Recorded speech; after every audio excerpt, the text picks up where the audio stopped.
예레미야 4장에서 6장까지 말씀입니다. 예레미야서 2장에서 25장까지가 남유다가 하나님을 배반하는 것에 대해서 경고하는 예레미야 설교 12편이 들어있는 부분입니다. 지금 우리가 오늘 말씀 4장에서 6장은 그 12편 중에 두 번째 설교에 해당이 됩니다. 그 설교의 주제는 한마디로 말한다면 진정한 회개를 하라 하는 것입니다. 입술로만 회개하고 행동의 결단이 없는 그러한 회개, 형식적 회개는 결국 심판을 면치 못한다 하는 것이죠. 그래서 하나님께서는 예레미야를 통해서 북이스라엘을 향해서 진정한 회개를 하라고 촉구를 하십니다. 그 진정한 회개가 무엇인가? 하나님께서 네 가지를 말씀하시는데, 첫째는 하나님 앞에서 우상을 버리는 것입니다. 실질적으로 우상을 버리라 하는 것이고, 두 번째는 진심으로 하나님을 섬기라 하는 것이죠. 그 섬김에 흔들림이 있어서는 안 된다 하는 것이죠. 또 세 번째는 하나님의 말씀을 잘 받아들일 수 있도록 마음밭을 갈아엎으라 하는 것입니다. 그리고 하나님께 속하라 하는 것이죠. 그래서 우리가 정말 진정한 회개를 해야 합니다. 이제껏 하나님보다 더 소중하게 여기고 사랑하는 게 있다면 그 버려야 된다는 것이죠. 그리고 하나님을 섬길 때는 그 섬기는 마음이 좌우로 흔들려서는 안 됩니다. 항상 굳건하게 흔들리지 않고 하나님을 섬길 수 있어야 된다는 것이죠. 그리고 말씀을 잘 받아들여야 됩니다. 말씀을 받아들이지 아니하면 다시 죄악으로 돌아가기 때문입니다. 그래서 우리의 마음밭을 옥토가 되도록 갈아엎고 하나님의 말씀을 받아들여야 됩니다. 그리고 이제는 항상 하나님께 속해 있어야 된다는 것이죠. 이러한 진정한 회개가 필요합니다. 그런데 남유다는 진정으로 회개하라고 하나님께서 거듭하여 촉구하시지만 그것을 듣지 않습니다.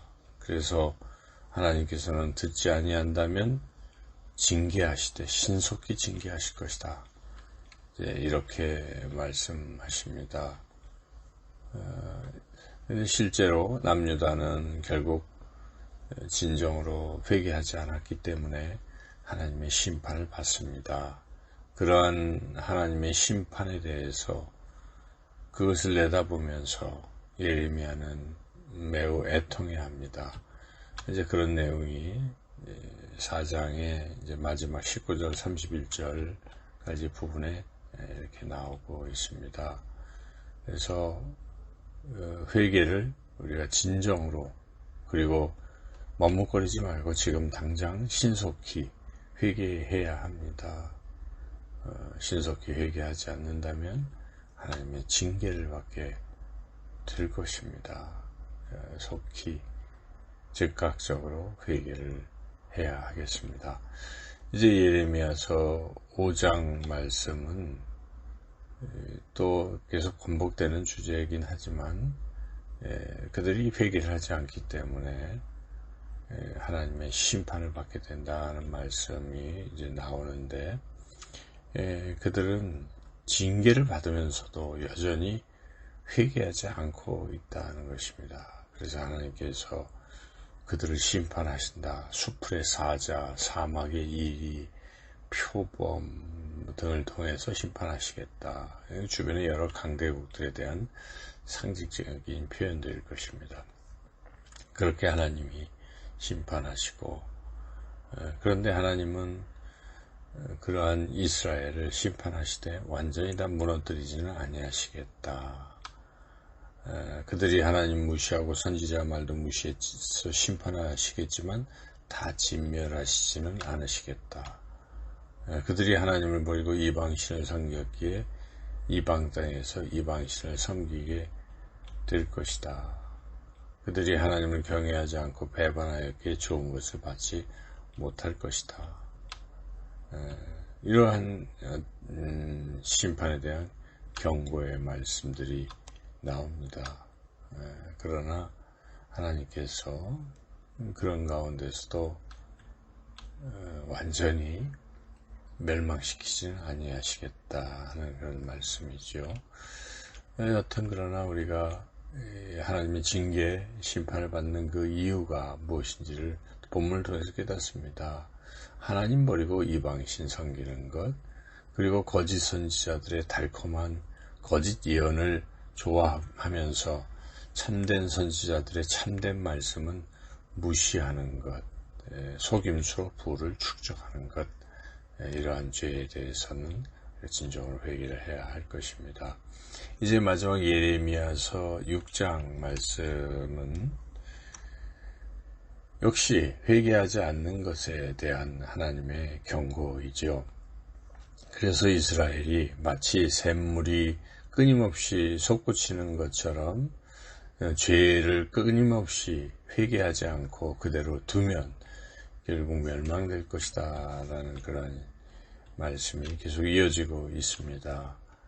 또 말씀을 즐겨 듣지 않고 탐욕을 부리면 멸망할 것이다 하는 말씀도 이어지고, 그리고 제사를 드려도 말씀을 순종하지 아니하면 심판을 거두지 아니하실 것이라는 경고의 말씀도 이어집니다.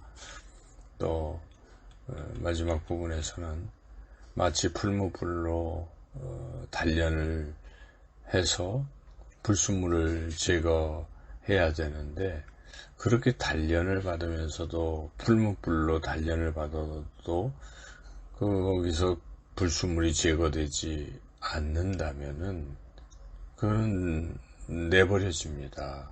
그와 같이 하나님께서는 단련해도 여전히 죄를 버리지 않는다면 결국은 버림받게 될 것이다 라고 마지막으로 또한 엄중하게 경고하십니다. 그래서 우리가 진정한 회개를 해야 한다는 것이죠. 결국 진정한 회개를 늦추거나 그까지 안 하게 되면 단련을 받고도 불순물이 제거되지 않아서 버림받는 그런 은처럼 금처럼 그냥 징계만 받다가 결국 버림당하는 그런 인생이 될 것입니다. 우리가 진정한 회개를 해야 합니다. 습관적 죄악의 고리를 끊어내고 하나님의 말씀을 즐겨 듣지 않던 닫힌 길을 이젠 열고 딱딱하고 굳어졌던 마음밭을 갈아엎고 탐욕을 내어 던져버리고 형식적 예배드림에서 벗어나서 하나님 말씀에 전적으로 순종하는 그런 진정한 예배를 드리는 그런 삶이 되시는 저와 여러분 모두가 되시기를 주님의 이름으로 축원합니다.